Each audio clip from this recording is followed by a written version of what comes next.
Kita kembali ke Menpan RB. Di tengah saat ini kan juga ada seleksi CPNS untuk otorita Ibu Kota Nusantara. Tapi bagaimana dengan ASN yang mereka memang sudah lama menetap di Jakarta, yang juga diharuskan untuk pindah ke IKN? Ada kriteria tertentu, Pak Abah? Ya, jadi gini Mas Andro, jadi ada beberapa prinsip dulu ya yang harus kita pegang ya. Yang pertama bahwa semua pegawai ASN di kementerian lembaga itu pada satuan kerja unit kerja pusat itu akan dipindahkan ke IKN. Tapi catatannya seperti yang sampaikan Pak Danis tadi, itu pasti dilakukan secara bertahap. Sesuai dengan apa? Sesuai dengan penapisan kelembagaan dan ketersediaan hunian. Jadi ini dilakukan secara bertahap. Jadi otomatis yang ASN pun kira-kira seperti itu.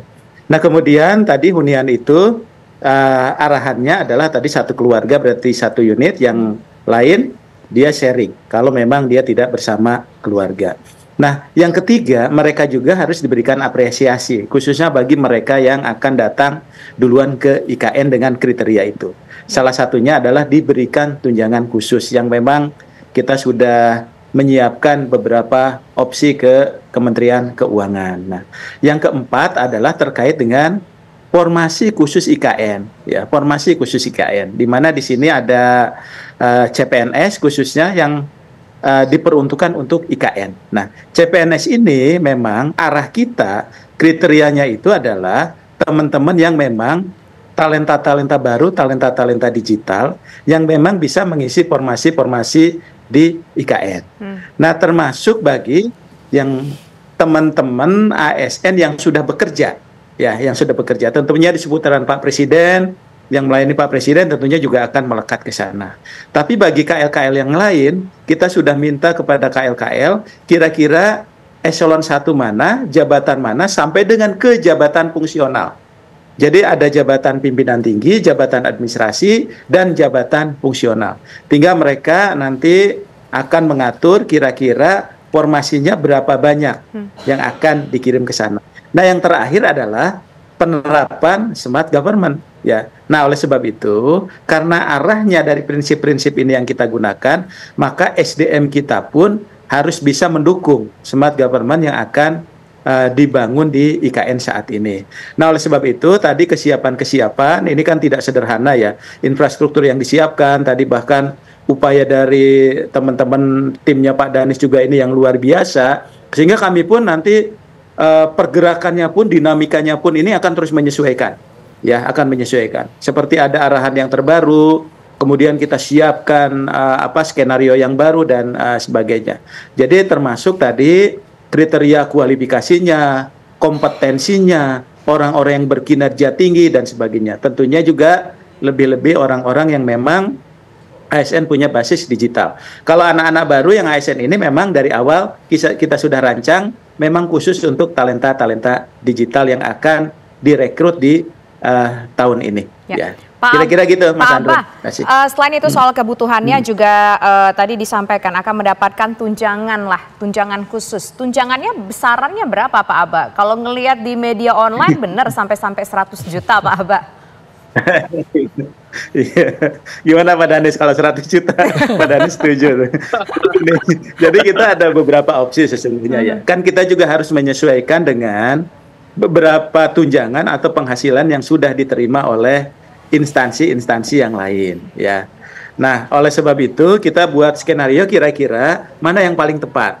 Ya, mana yang paling tepat? Apakah kita akan menyesuaikan dengan tunjangan OIKN? Apakah menyesuaikan dengan tunjangan yang di Kalimantan? Atau kita akan menggunakan tunjangan pionir?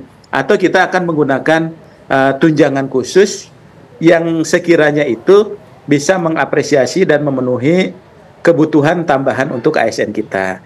Nah saat ini memang kita masih hitung dari beberapa opsi itu ya, dan kita akan usulkan ke Kementerian Keuangan untuk mendapatkan persetujuan. Ya besarannya mungkin itu nanti yang harus kita diskusikan kembali dengan Kementerian Keuangan supaya pertama dari sisi ketersediaan anggarannya juga terpenuhi, kedua juga ini bisa lebih adil ya, bisa lebih setara dan bisa memenuhi lah kebutuhan tambahan untuk teman-teman yang bekerja di sana, sehingga motivasi untuk bekerja di sana itu ya menjadi lebih teman-teman lebih kompetitif lah, kurang lebih begitu. Ya. Kita ke Pak Danis, yang kami catat adalah pembangunan IKN itu secara bertahap ya Pak. Tahap pertama sampai dengan 2024, tahap kedua 2025 sampai 2035, tahap ketiga sampai 2045, serta tahap keempat pada 2045 dan seterusnya. Dalam waktu dekat Pak, sampai penghujung tahun 2024 ini, yang dikebut pengerjaan apa saja Pak Danis? Enggak. Mas Andro, nggak ada yang ngebut. Kita memang sesuai jadwal aja, ya. Jadi betul-betul kita misalnya menyelesaikan jalan tol ya yang 3A 3B yang tahap 1 sampai 5A sehingga akan memudahkan akses. Kemudian ada yang penting yang sedang diselesaikan pada beberapa hari ke depan itu adalah bandara VVIP. Itu akan memudahkan akses untuk para misalnya Bapak Presiden ataupun para pejabat VVIP apabila datang menggunakan pesawat itu dari bandara VVIP hanya kurang lebih 30 menit menuju IKN.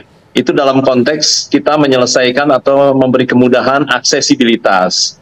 Kedua, yang insya Allah bahwa kantor-kantor Kemenko 1, 3, dan 4, insya Allah pada akhir Desember itu bisa sekitar 90% siap semua, dan juga hunian-hunian yang 47 tower itu insya Allah siap mendukung kehadiran para ASN. Dan juga infrastruktur digital seperti dari Telkom untuk IT, kemudian air, listrik dari PLN dan sebagainya itu saya kira sudah siap. Dan Mas Andro, selama ini saya kebetulan sudah hampir 3 tahun bolak-balik. Di sana sudah ada ratusan ASN PUPR yang bekerja untuk mendukung kegiatan pembangunan IKN, dan semuanya baik-baik aja, senang tinggal di sana. Ya, apalagi nanti kalau Pak Abang memberi tunjangan tambahan akan lebih suka lagi karena suasananya dan suasana bekerja lingkungannya sangat enak lah untuk bekerja di sana. Saya kira ini bukan hanya mulai bekerja saja, tapi betul-betul mulai bangsa ini kita akan berusaha untuk bertransformasi tadi seperti yang disampaikan, transformasi bekerja, transformasi hidup, transformasi yang lain yang dapat membuat sesuai dengan cita-citanya. Ini kan bukan hanya sekedar pindah, tapi membangun Indonesia menuju Indonesia yang lebih baik, Indonesia yang maju, dan insya Allah Indonesia emas di 2045. Saya kira ada cita-cita besar. Bukan hanya sekedar pindah, bukan hanya sekedar ini, tapi betul-betul bukan hanya para ASN, tapi kita semua harus melakukan transformasi, perubahan budaya bekerja, budaya hidup yang lebih baik untuk Indonesia di masa depan. Itu barangkali. Baik, terima kasih Pak Danis dan terima kasih juga Pak Abbas sudah bergabung bersama kami di program Kabar Petang. Selamat petang semuanya.